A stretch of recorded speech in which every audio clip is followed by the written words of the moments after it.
Welcome everyone to the new Grand Challenges Forum. This is the last in our month-long series that's focused on equity and justice. I am Christine Laveau-Haley with the Honors College, and I am now going to pass the mic to my colleague and friend, Allison Leland. Thank you. Safa Ansari-Bayegan was my student as a freshman in the Honors College in 2009. And she would be surprised at how often I talk about her as recently as an hour ago. I was speaking to someone in my healthcare world who shared that her son was interested in the Honors College, and she said, I don't know anything about it. Where could it lead? And I said, oh, well, let me tell you about Safa. So in the years since 2009, I would guess that I have written 20 or 25 letters of recommendation for Safa for all kinds of things, large and small. And somewhere in the letter, I referenced sitting outside the doors of the Supreme Court with her 4 years ago to wait in line to hear a consequential death penalty case related to an issue that she discovered as an intern with a local Texas organization. And while we were in line, there were some students ahead of us who were law students from the University of Vermont. And I remember saying to Safa, they seem like nice people, but they haven't done anything compared to what you've done. And that was 4 years ago. And so since that moment 4 years ago, before that, she left honors, finished a master's degree from the London School of Economics, but in those intervening 4 years, graduated in the spring from Berkeley Law School, and now she's coming to us live from Washington, D.C., where she's been selected to be a fellow at Georgetown University, where she'll get an LLM, an advanced law. I could not be more proud of Safa, and so it is with great pride and affection that I introduce her to all of you tonight. So Safa, you've got the floor. Thank you so much, Professor Leland, for that very generous introduction. It is really exciting for me to be here to return to honors. I wish I could be there in person. I wish we could all be together, but hope that folks are staying safe wherever you might be tuning in from. I am so grateful for my honors experience. It's where I made lifelong friends and gained incredible mentors. Special shout out to, of course, Professor Leland and Dr. Morrison for seeing me through a lot of highs and some lows over the last decade. Before I delve into my presentation tonight, I do want to make sure to say that all the opinions that I express tonight are my own, and I'm not speaking on behalf of any organization I've worked for or any institution I'm a part of. I really have two goals tonight.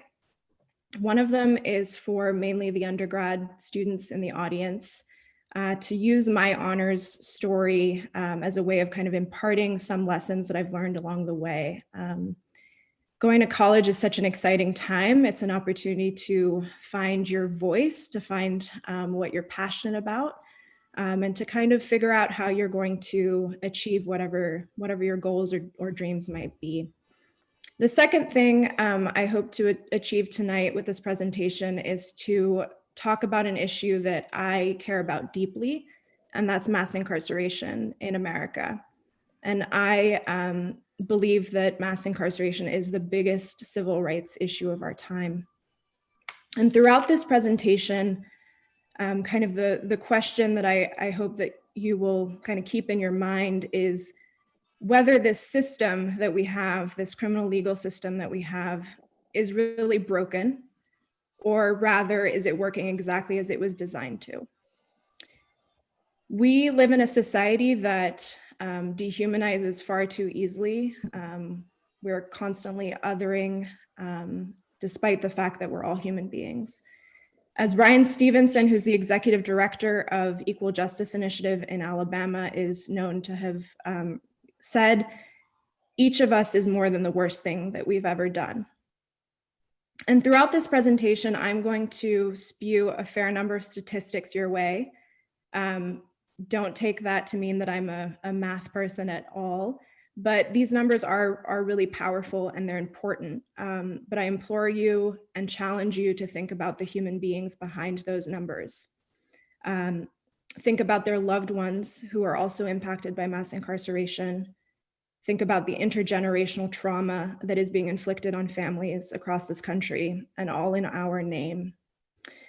Of course, it's really important for me, although I'm sure the audience knows this, that all of the policies and practices that I am pointing out tonight through this presentation disproportionately impact communities of color. As Professor Leland mentioned, I'm an E. Barrett Prettyman Fellow at Georgetown. I started the fellowship in August. Things have been a little bit derailed due to COVID, and I'll touch on that towards the end of the presentation.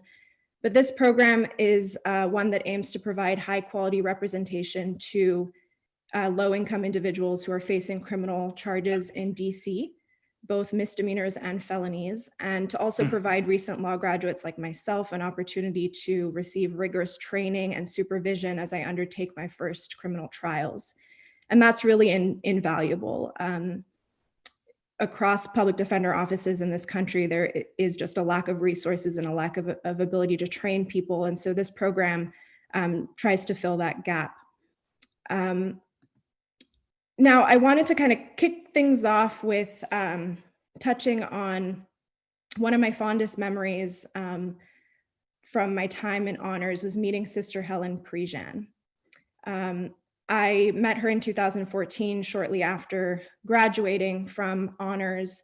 She's someone I greatly admire for all that she's done to support and advocate and humanize both men and women who are facing execution in the United States.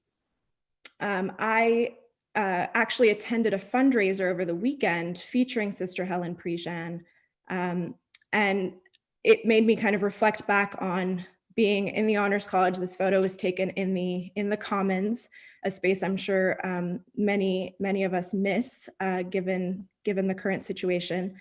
And I'll never forget walking out of honors and walking down the spiral staircase, and she just kind of looked at me and asked me what had kind of sparked my interest in the death penalty, which is something I'll share with you tonight.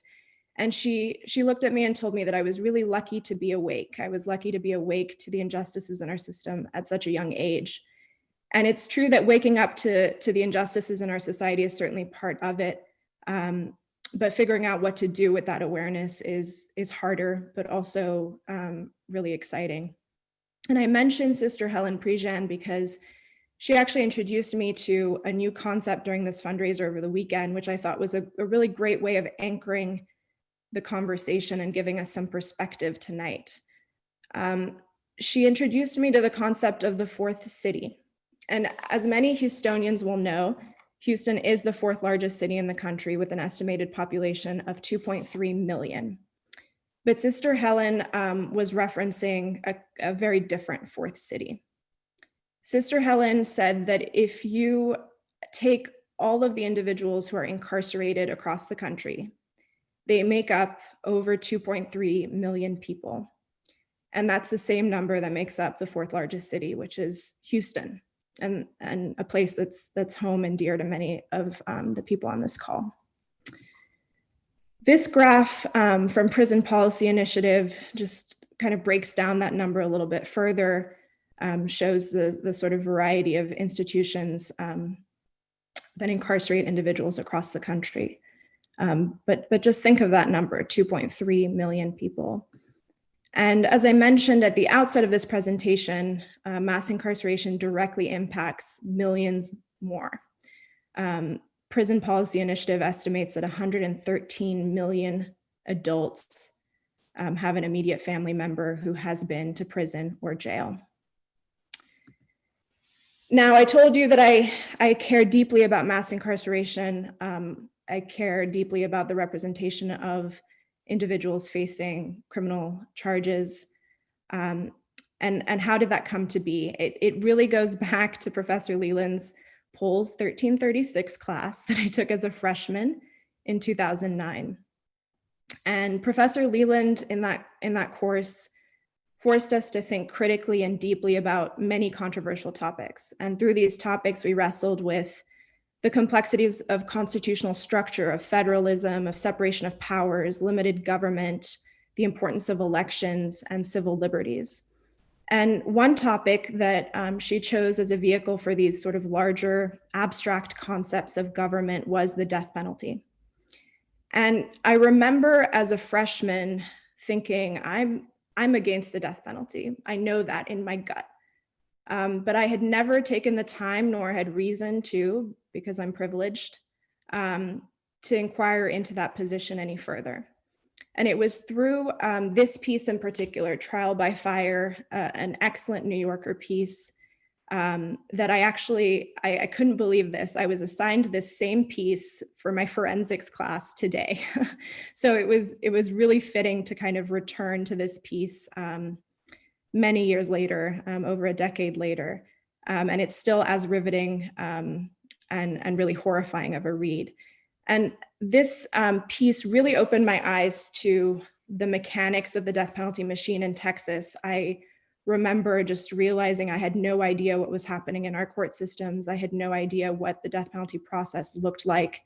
I didn't understand how convictions that were filled with junk science, as this case was, could result in a wrongful execution. Cameron Todd Willingham was executed in 2004 for arson in 1991, and that arson fire killed his 3 daughters. Experts have now said that the fire was most likely accidental. A Texas judge even moved to posthumously exonerate Cameron Todd Willingham, but a higher court prevented him from doing so. And in conjunction with reading this piece and sort of thinking critically about what it means and what it represents, Professor Leland invited a young lawyer from Texas Defender Service to speak to us about kind of her work and her experience representing individuals in sort of last-ditch efforts to save their life when they were facing execution, what they call crisis litigation. And in passing, this young lawyer said, if any of you are interested in this work, come intern for us. And I was so eager. I remember how I felt in that moment when she said that. I was like, I'm applying for that internship. And I did apply, and I didn't get it. And I was really disappointed. But a year later, I tried again. And through persistence, I got an internship.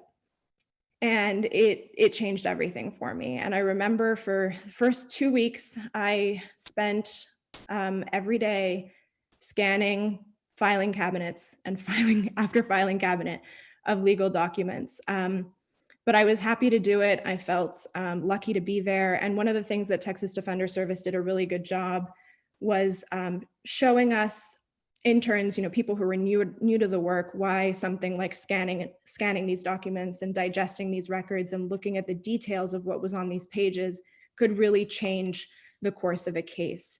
And so I was happy to do it, and I eventually was given a little bit more responsibility than that. But one of the first things I want to kind of point out in terms of the undergrads in the audience, be persistent. It really can pay off. If I hadn't persisted, I wouldn't have gotten that internship. And also, don't self-select out of opportunities. Don't be the person to say no to yourself. If it's a scholarship, an opportunity, a fellowship, an internship, whatever it might be, throw your hat out in the ring, see what happens, but don't be the one to self-select out of those opportunities. So while I was at Texas Defender Service, I got to travel to death row many times, and I probably visited with about a dozen or so men over my several years of interning there. And I remember the first time I visited Polunsky, which is the unit where individuals on death row live. That was the first time I had ever been inside a prison or a jail. And I had no idea what to expect. I knew virtually nothing about the people I was meeting or the reason why they were there. And I was struck by the fact that I just ended up having some really normal conversations with 2 men that day. And when I went back a second time to meet two different individuals, I did something kind of strange. I decided to go on the Texas Department of Corrections website and see what they had been accused of doing. And as you can imagine, the summary on that website is provided by the government, it's provided by the state.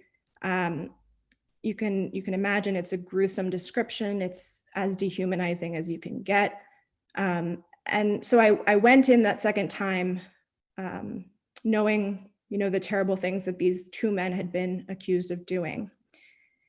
And I'm not sure why I was inclined to do it, but I think there was a part of me that wanted to know whether having that information changed anything for me in terms of how I could relate to them and what that conversation felt like. And it didn't. I ended up having great conversations with them, kind of the takeaway being that they were complicated human beings, they were inspiring, they were funny, they were human. And this introduction to the work, kind of as someone who wasn't a lawyer, I wasn't in law school, I was kind of going in kind of eyes wide open, a little naive, didn't know what to expect, going into a place that is horrific, that dehumanizes at every turn, at every opportunity that it gets, and was confronted overwhelmingly with humanity on the other side of the glass. And these experiences really, really shaped the way I approach the work to this day and why I do the work. And one of the cases that I got to work on, as Professor Leland mentioned, was that of Dwayne Buck. And it was at the end of the summer when I thought that it was actually going to be my last visit to the row. I met with Dwayne, and his execution was scheduled for September 15th of 2011, about a month and a half away. And I was actually asked to stay on to help with his case because, unlike the law students who had to go back to law school, I was around the corner at the University of Houston. I could still come in and help them. And so I was working on clemency efforts, trying to prepare documents for the governor to try to appeal for some kind of relief. And going back to those documents, going back to the details, we uncovered that a defense expert had testified during the sentencing phase of his trial. So death penalty cases are tried in two different phases. The first phase is where the guilt and the innocence is dealt with, and the second is the sentencing. And in Texas, it's life without the possibility of parole or the death penalty once someone has been found guilty. And so during that sentencing phase, a defense expert testified that because Dwayne was Black, that increased the likelihood that he would be dangerous in the future. And this question of future dangerousness is highly problematic for reasons that you can probably imagine, but it's crucial in Texas to the sentencing scheme because if someone is not found to be a future danger, then their automatic sentence will be life without the possibility of parole. So it's a prerequisite for the death penalty to be imposed. And so in his case, someone who was supposedly testifying on his behalf said that his race impacted whether he would be a danger in the future. And so this really kind of turned things around at the last minute for his case. And we found that the AG, the then AG, John Cornyn, had done an audit of cases involving this same expert because he had actually testified in several other cases and implicated race in those cases as well. And so Dwayne's case was identified as one of, I think, 6 others or so, where AG Cornyn's office said, if these individuals try to appeal their cases, we're not going to stand and try and stop it. There was an issue of racial bias here, and so we won't kind of try to interfere or block an attempt to have a new sentencing hearing. And somehow Dwayne had slipped through the cracks, and he was the only one out of these individuals who had been identified who had not received that opportunity. And so it was litigated for several more years, bounced kind of back and forth throughout the courts, and ended up in the Supreme Court in 2016. And that's when Professor Leland and I met up in DC. And arrived, I think, at 4 a.m. To the Supreme Court. And we were numbers 10 and 11 in line to hear oral arguments in this case. And it's really hard for me to kind of capture in words the importance of this day for me personally, and especially to share it with Professor Leland, who is really the reason why I ever found this work and this passion. And to this day, whenever I'm interviewed for a job or an acquaintance asks me how I got involved in this work, I talk about Professor Leland, I talk about that New Yorker article, I talk about my experiences meeting some really incredible, resilient human beings on Texas death row. And ultimately, Dwayne prevailed in the Supreme Court and was granted a new sentencing hearing and was ultimately sentenced to life in prison. I'm still in touch with him, and it was fitting that due to all the COVID-19 delays, the bar exam, which is a requirement for me to become a practicing lawyer, which I get my results in December, fingers crossed. It's normally administered in July, and this year it was rescheduled to October. And so on October 5th, the same day that Dwayne's case was argued 4 years prior, I sat for the bar exam, and that really felt like kind of coming full circle for me. So after a really unique internship at TDS, Texas Defender Service, which went from a summer gig to lasting 3 years, I graduated from the University of Houston in 2013, and I decided to go to London for a year to kind of get some distance on this work. I knew I was really intrigued by it, thought I wanted to pursue it, but felt like getting some distance would be good for me. And so I got a master's in human rights. And really the distance made me realize that I was far better positioned, I thought, to tackle issues domestically rather than pursue any kind of international work. And so I came home and kind of by a fluke was recommended for a job in West Texas as a mitigation specialist. I'll never forget getting an email from the chief public defender in that office saying that he had heard I was interested in this position, and if that was true, that we could set up an interview in the coming weeks. And so I contacted a mentor of mine in the community who had recommended me for this job, and I asked her, "Hey, I got this email. Can you enlighten me?" And she said, "Oh, I forgot to tell you, but I recommended you for this job in West Texas. I think you'll be great. Go do it." And so I interviewed for the job, and I got the offer, and I knew that going to Lubbock to kind of check it out wasn't going to necessarily help me make the decision. So I just decided to go for it. And it's one of the best decisions I've ever made. So a mitigation specialist is someone who's an integral part of the trial or of any death penalty team, but in this case, it was a trial office. And my job was really to be a life investigator, to uncover, kind of turn every leaf, turn over every stone in my client's life to really uncover who they are, where they came from, how they ended up in this position. And so in this role, you track down every possible record that exists for your client, everything from prenatal records to any kind of mental health records over the course of their life, education records, job records, kind of any piece of paper that tracks back to your client.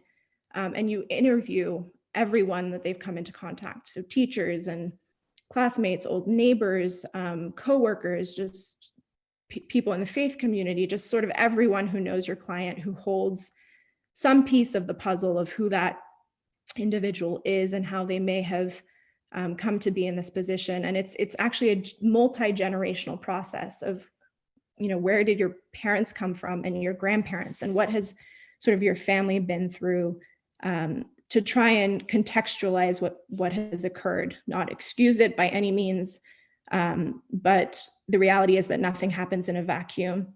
And the reality is that a human narrative, a story that is comprehensive about an individual's life and experience, makes it far more difficult to sentence that person to death. If we are allowing courts and other actors in the system to our clients and we aren't showing them a full and complete story, it is much easier to throw away the key.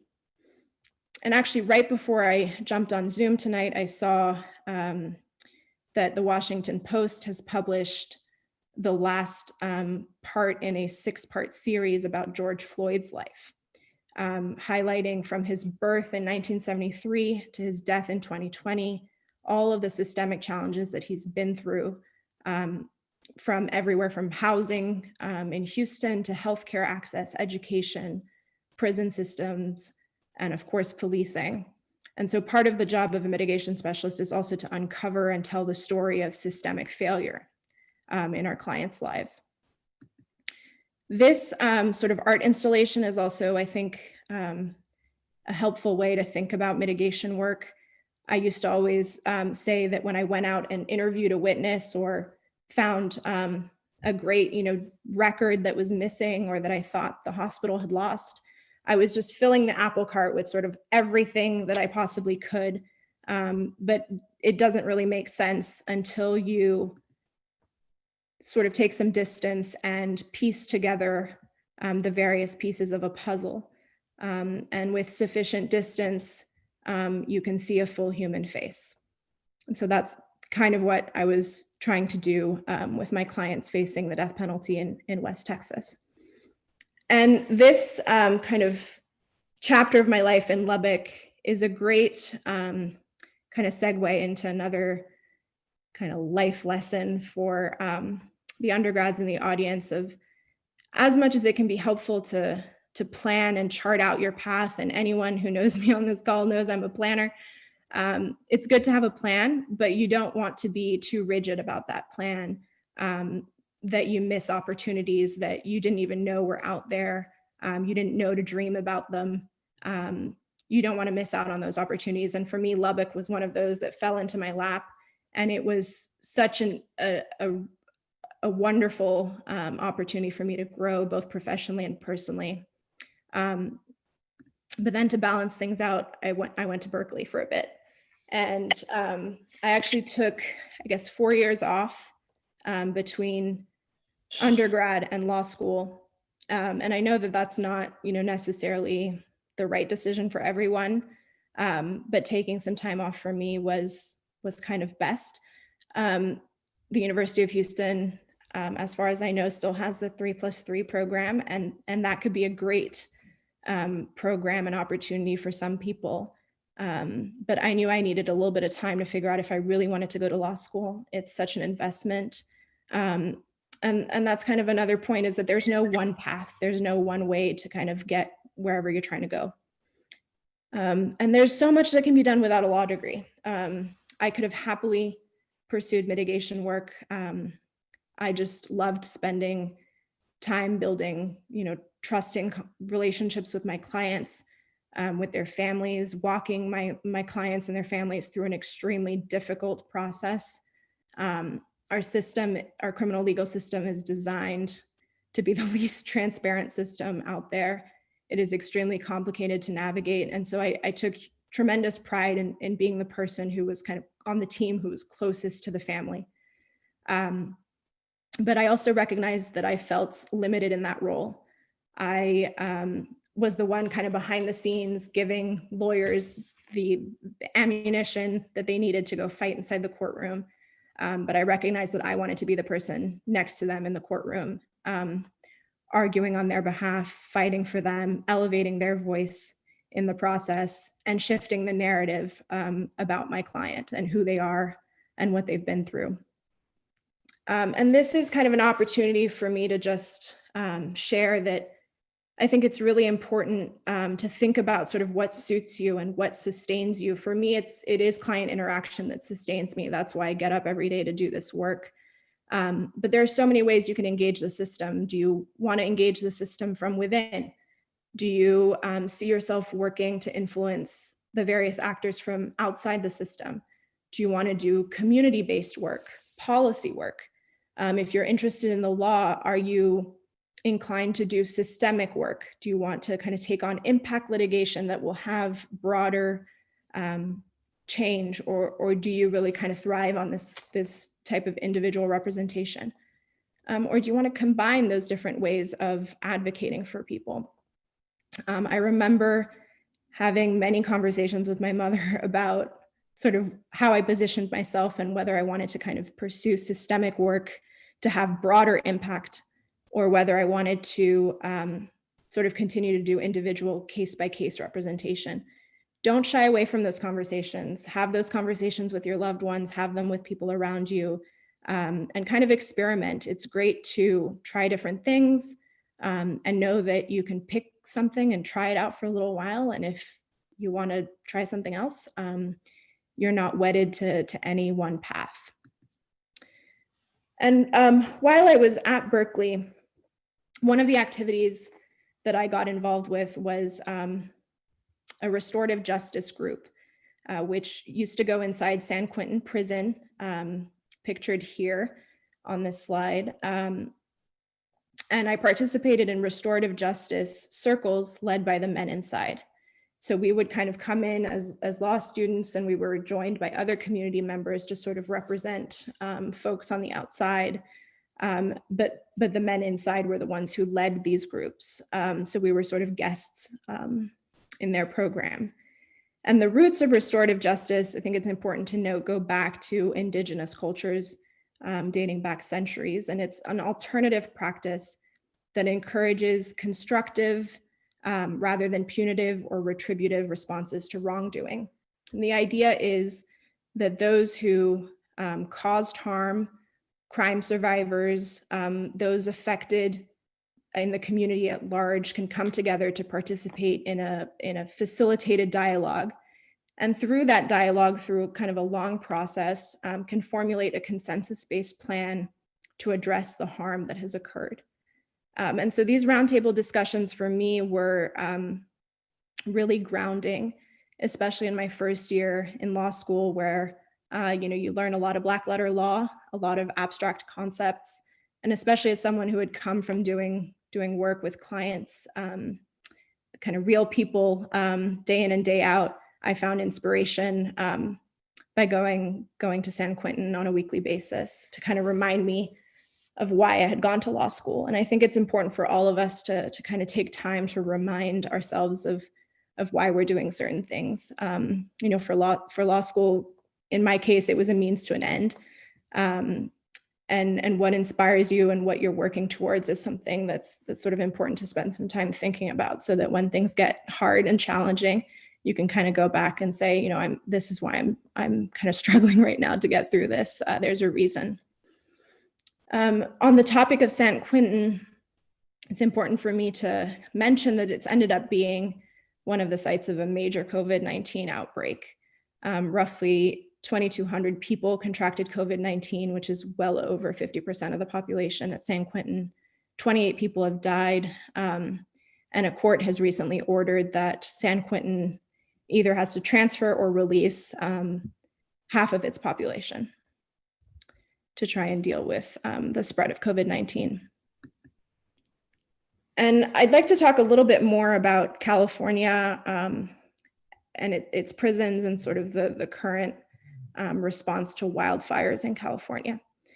The 13th Amendment is a sort of helpful backdrop to this conversation.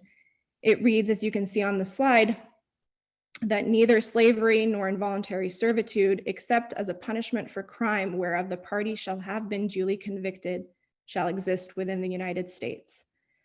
13th is an incredibly powerful documentary. If you haven't seen it, it's on Netflix. It's by Ava DuVernay. All of her work is really incredible. This documentary in particular demonstrates how incarceration in this country is an extension of slavery. And I highly recommend it to anyone who hasn't seen it. As I'm sure a lot of you know, wildfires have been raging across California for some time. In 2017, 35% of California's Department of Forestry and Fire was comprised of incarcerated individuals. That's over 3,000 individuals. minimum wage laws don't apply inside jails and prisons. So these incarcerated individuals who were fighting fires in California were paid anywhere from $1 to $2 an hour. This is nothing short than state-sanctioned regime of indentured servitude, and this saves an estimated $80 to $100 million a year for taxpayers. To kind of add to that kind of shocking reality is that once released, these individuals have largely been prevented from becoming full-fledged firefighters or EMTs or just general emergency service professionals. That's because certification boards across the state, and California is not unique to this, have prevented a majority of applicants with criminal records from pursuing that licensing. Of course, the COVID outbreak inside prisons like San Quentin across California affected California's ability to adequately respond to this last series of wildfires.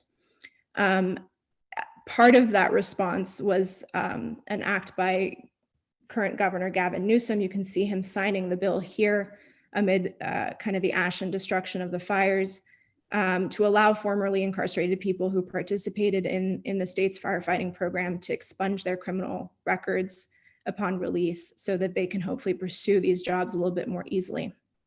That said, it requires that prosecutors be notified of these petitions. It allows judges to have a lot of discretion to grant or deny these applications.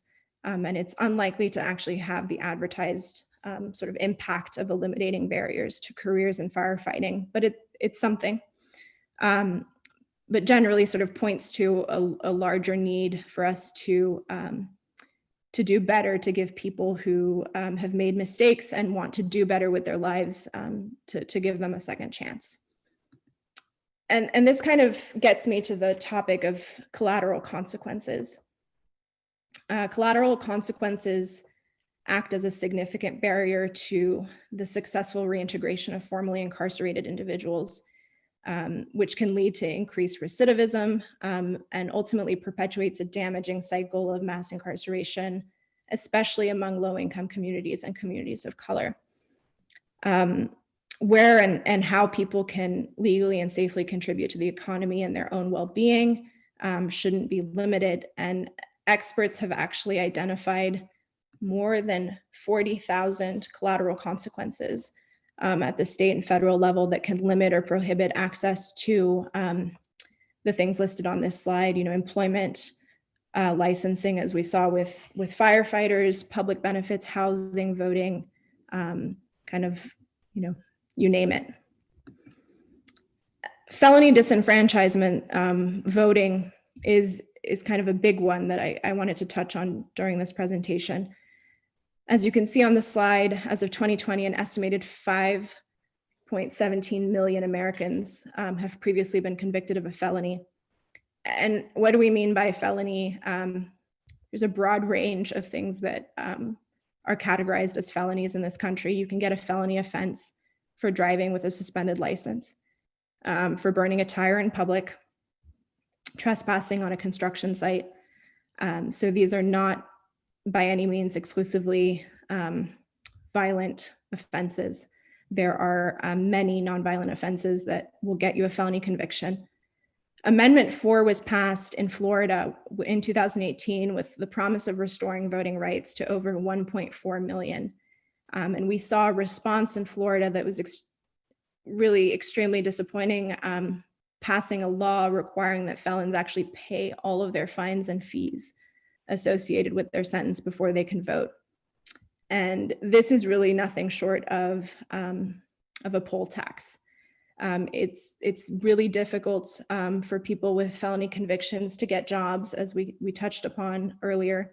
It can be very challenging for people to pay off all of these fines and fees, and now that's being placed as a roadblock between them and the ballot box. Last month, the 11th Circuit actually said that this requirement, this new law requiring that fines and fees be paid, is not unconstitutional. And so individuals who do have a felony conviction will need to have paid all of their fines and fees before they can vote. As of 2020, 6.2% of adult Black Americans are disenfranchised, and that's compared to 1.7% of the non-Black population. Additionally, of course, Black Americans are disproportionately targeted by the system. Just as an example from a recent NYU study, Black drivers are about 20% more likely to be stopped by the police than white drivers. So kind of thinking about how all of these kind of layer on top of each other. For the rest of my presentation, I want to focus on COVID-19 inside jails and prisons, and sort of what this moment, what this pandemic has shown us.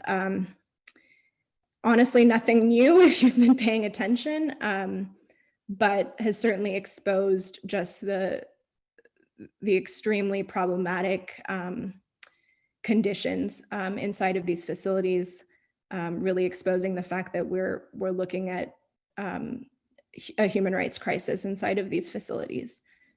Think about everything that you're being told to do and your family members are being told to do to social distance. Use hand sanitizer, wash your hands frequently with soap, wear a mask. These simple precautions, which we know are effective, are practically impossible to comply with inside. And why is that? Some of it has to do with overcrowding. According to the American Correctional Association, prison cells and correctional facilities should have at least 25 feet of space per person. This leaves almost no room to maneuver while maintaining the recommended 6 feet of separation. We know that in some facilities, like in the photograph here, these are immovable beds. And in some facilities, these immovable beds are as close as 3 feet. We have extremely vulnerable populations inside of our prisons, and that's in part tied to extreme sentencing in this country and the fact that we have a history of tough on crime policies, including 3 strikes laws that has resulted in disproportionate sentences and individuals spending decades and decades in prison for nonviolent offenses. There's also poor quality of food, poor access to medical care. There have been studies that show that prison actually ages you, just as a result of all of the stressors inside. In terms of masks, almost all states are distributing masks to staff and incarcerated people, but only about half of the states are requiring that staff wear them. Less than 1/3 are requiring that incarcerated individuals wear them. And of course, even if they're receiving masks, you got to think about how frequently those masks are being replaced, not frequently enough. Hand sanitizer is also a really big issue. It's still considered contraband in all federal prisons and all state prisons in more than a dozen states. And hand sanitizer has long been banned due to the alcohol content, based on fears that individuals will drink it or use it to start fires. There, on this topic of hand sanitizer, there was a controversy around Governor Cuomo in New York announcing that amid the shortage of hand sanitizer, New York would proudly issue its own brand, NYS Clean. The catch was that it was being bottled and labeled by incarcerated individuals. He claimed that the hand sanitizer was being produced by Corecraft, which is a public-facing brand name of the New York State Department of Corrections. You can see the website down here. The general prison labor pay is 65 cents an hour. I believe from what I read, they were given a raise of $2 an hour to be doing this work related to the pandemic. In other states, I think in Nebraska, they've actually been producing the hand sanitizer. These are just some testimonials from inside Harris County Jail. I think it's important to think to think locally, what's happening around the corner from us. So in downtown Houston, these are some of the testimonials that we're hearing. These are actually featured in a ProPublica piece that's very powerful. No social distancing in here. I don't want to die in here. They still are not providing us with sufficient soap to wash our hands. I don't know if my lungs could make it through COVID-19. And you have to understand who's in Harris County Jail. A lot of these individuals have not yet gone to trial. These are innocent people who are being held inside our county jail, and some of whom are now facing death sentences as a result of COVID-19. COVID-19 Behind Bars is a data project out of UCLA Law, and they're kind of at the forefront of calculating looking at the numbers and statistics and data on COVID-19 infections and deaths inside facilities. If you're at all interested in this, I would point you to them as kind of a first stop. And they've found, looking at data that they collected between March 31st and June 6th, that individuals who are incarcerated inside US prisons testing positive at a rate 5.5 times higher than the general public. To sort of unpack those numbers further, here are some other figures about cases reported among incarcerated individuals and also among staff, prison staff, which is a huge issue. Those folks are going in and out of the facilities. This is really a human rights crisis. You should be outraged about these figures. Individuals who are serving excessively harsh sentences are dying in prison. And there are solutions that are consistent with public safety. COVID-19 has really turned the criminal legal system upside down. I think it's well known that there is a backlog in our criminal legal system. It's gotten a lot worse as a result of the pandemic, and it's going to take us years to catch up. In DC, courts have been closed since March. Trials are being pushed to next year, and they're probably going to be pushed again. So my fellowship looks a little bit different. I usually would be in court and taking cases to trial pretty soon. And as a result, we're shifting gears a little bit. We're doing some compassionate release work, which is an opportunity for us to kind of go to a judge and make an ask for a new sentence as a result of the pandemic, as a result of the time that certain individuals have served, often decades, for individuals who have underlying conditions and who are at a higher risk of contracting COVID inside of these facilities that are where we're seeing terrible spikes in cases, and so it's different, but it's kind of a lesson in flexibility. It's a lesson in taking the tools that we have as lawyers to try to meet the moment, and this is kind of generally speaks to the fact that this is a tough time.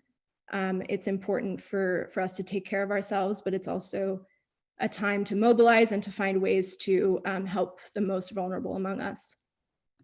And although this presentation is a little bit of a downer, it's kind of some really tough stuff, I do want to kind of end on a hopeful note. There have long been calls in this country to reform and to change, but there is a newfound energy, more allies joining efforts, especially after the tragic deaths of Breonna Taylor and George Floyd, and far too many others to name. And this is really a call to reimagine our society, to reimagine our institutions so that they reflect our values. That takes work. We have to work towards that future that we want, one that I would hope we can agree would be inclusive, one that pours resources into helping people, not harming them. And we can't let this moment escape us. I think we do have some real momentum. We can't let it just be a phase, but that requires kind of continued, consistent, hard work. We can start at the ballot box. I would urge all of you to go out and vote. just as a sort of shameless plug, Georgetown has a great internship opportunity. If anything I've said today is of interest or you're curious about it, you want to explore it further, this is a great opportunity to be part of the investigative team on these criminal cases. It's still happening even though COVID has sort of turned everything upside down. Interns are working with us virtually. It's a great way to figure out if this is for you. Each fall, spring, and summer, I think we have 6 positions available, and it's open to undergraduates, recent graduates, and graduate students alike. So please, it's easy to Google. You don't have to copy down that link, but do check it out if you're at all interested. And I want to kind of leave you with some resources. These are by no means exhaustive, kind of a place to start. The first podcast that was ever created or produced in prison is Ear Hustle. It features stories of the daily realities of life inside San Quentin. And it's a really good example of elevating the voices of those who are directly impacted. So that's kind of one that I would specifically point out. And a personal favorite is also In the Dark season 2. If you're a podcast person, I would highly recommend that. And with that, I will take any questions. All right, thank you so much, Safa. Do we have questions for the attorney? What was that last podcast you were talking about? Yes, it's In the Dark, season 2. It's about a man named Curtis Flowers who was prosecuted 6 times by the same district attorney in a death penalty case. And it's an incredible podcast that investigates sort of all 6 cases and really unravels the prosecution's case against him. And he was just recently released from death row, and they've announced that they're not going to seek a 7th trial against him. It's really incredible. I would highly recommend it. Safa, this is Ted. You didn't mention the privatization of the prisons, and that's been a terrific problem, right? Yeah, it is a problem. It was sort of hard to pick and choose what to talk about. That's certainly part of the conversation and part of the problem. But I don't think that it's, I don't think doing away with private prisons really solves the root of the problem in the country either. I don't think so either, but if you've got a private prison, you've got to have, to put it, it's like a factory. You've got to have the material coming into the factory, and the material are more prisoners.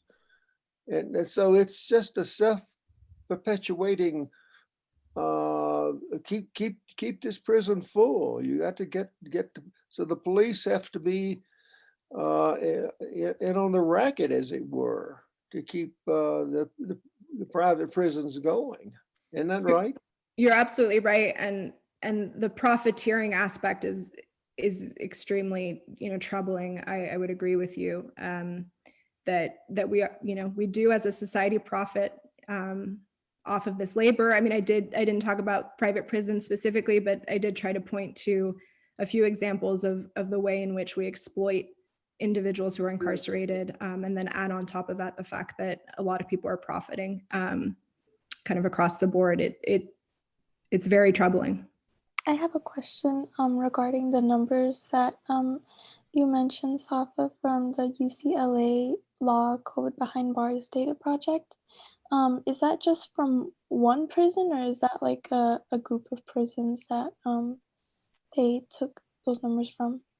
Yeah, they're looking at prisons across the country and trying to get a handle on sort of outbreaks in various prisons.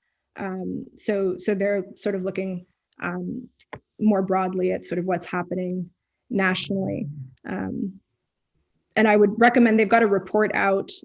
They were kind of the first people to look into sort of at the rate at which individuals inside are the higher risk that they're at of contracting COVID. So I would really recommend that if you're at all interested to look at their reports. Hi, I wanted to ask if you're interested in going into law, what is your recommendation for how you would get started on that kind of thing? Like, what courses did you take, for example? Yeah, I took, of course, Professor Leland's class. I took a lot of philosophy classes with Dr. Morrison. I think I took him every semester I was at the Honors College. That was actually a really terrific foundation for me. I think it really equipped me to kind of go into law school and know how to read arguments in a way that I don't think I otherwise would have known how to break down opinions. So my philosophy background certainly helped me a lot. I was also involved in phronesis while I was at the Honors College. I think that was tremendously helpful. And we had a lot of speakers come in. I thought that was also kind of instrumental in preparing me. I think internships are great. I mean, I know that things are challenging with COVID, but don't let that stop you. I know a lot of organizations are taking on people virtually. And part of that is that these organizations like Texas Defender Service and other places really depend on their interns. I think part of the reason why I wasn't, it was harder for me to get an internship was I was an undergrad. But that's in part speaks to the fact that these organizations are strapped for resources. And so if they can get a law student who can be kind of a quasi lawyer to add to their team, that's really valuable for them. But I think that places are going to be eager to get help from undergrads and other students alike. So I would encourage you to kind of expose yourself to as much as you can if you think you're interested in criminal law or family law. Something I didn't get to touch on was the fact that access to counsel in this country is extremely problematic. You have a right to an attorney in a criminal case, but you don't in so many other really important cases, family law cases, immigration cases. So if you're interested at all in any kind of civil legal aid, there's a huge need for people. So I think just getting a feel for what it means to be a lawyer, and I tried to touch on kind of some of the different ways in which you can tackle issues. It doesn't have to be client facing necessarily, but I think immersing yourself in anything that you're at all curious about is a great way of figuring out if it's for you. You mentioned how important rehabilitation is. In your opinion, which countries have a fair rehabilitation process? We don't. Our system is not designed in any way to rehabilitate. There's a lot of research about Scandinavian countries, about Germany. I think it's Norway that their sort of hallmark mission is to help individuals who are incarcerated to be better neighbors.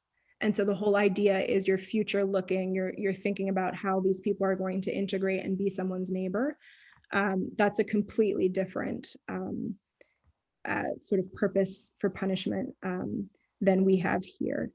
And I would really kind of, the rehabilitation that some individuals have been able to achieve, I think it more speaks to human beings and the fact that we're extremely resilient and able to change than it is indicative of our systems for the most part.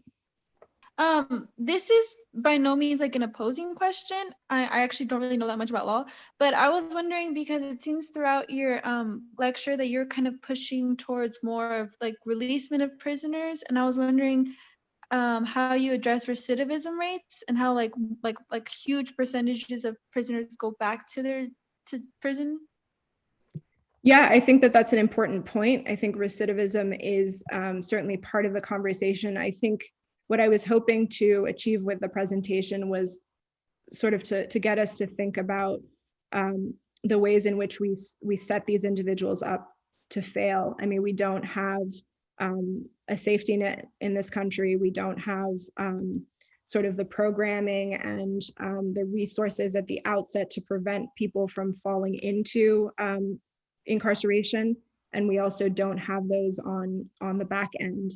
I think issues with blocking all the collateral consequences that we kind of touched on are part of this kind of never-ending cycle. It's extremely difficult to get out of. So I think it speaks to your point is certainly valid. I think it speaks to a broader kind of systemic issue. And at the end of the presentation, I tried to point to this, idea that we need to kind of reimagine, what policing looks like. We need to reimagine prisons and whether we need them. And I think the idea is that you can't close all the prisons in this country tomorrow and expect things to be okay. You have to have resources and programs developed to address larger systemic issues. Hi, Safa. Hi. This is kind of a loaded question to ask at the very end, but you prefaced your presentation with the rhetorical question of, is our system broken or is it working exactly as it's designed to be? And I think that's very confusing for people who don't have the exposure that you do. So I was wondering if, in a few minutes or a few sentences, if you could kind of explain that. Yeah. I think this is a question that I've had to wrestle with as I've learned more about sort of our system and what it does to people and how it operates. And I think that we hear all the time that, our system's broken, it's not working. And so that was sort of a challenge to think about, the history in this country. At the end of the presentation, I mentioned the new Jim Crow.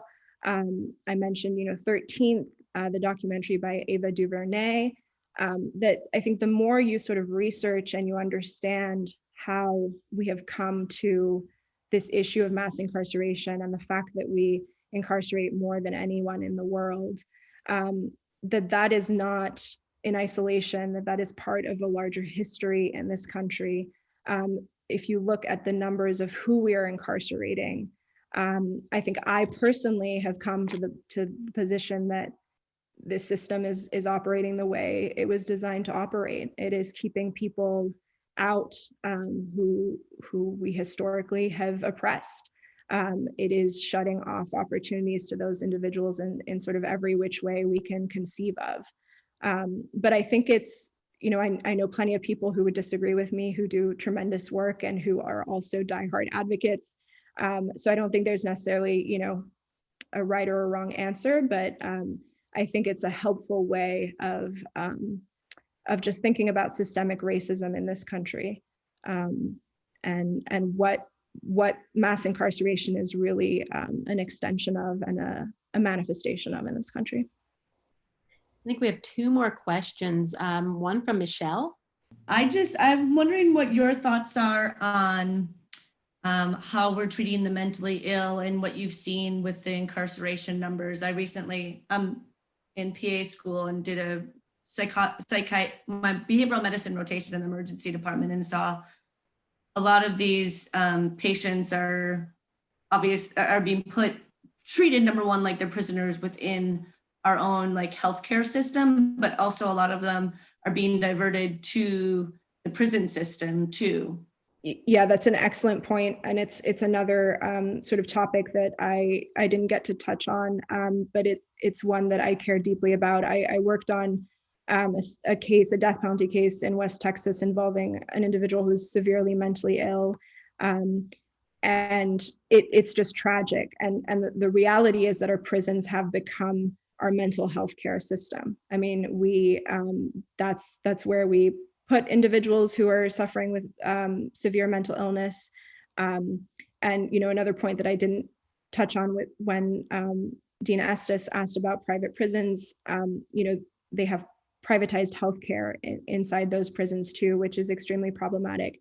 But I think you're very right to point to people who are suffering from mental health issues.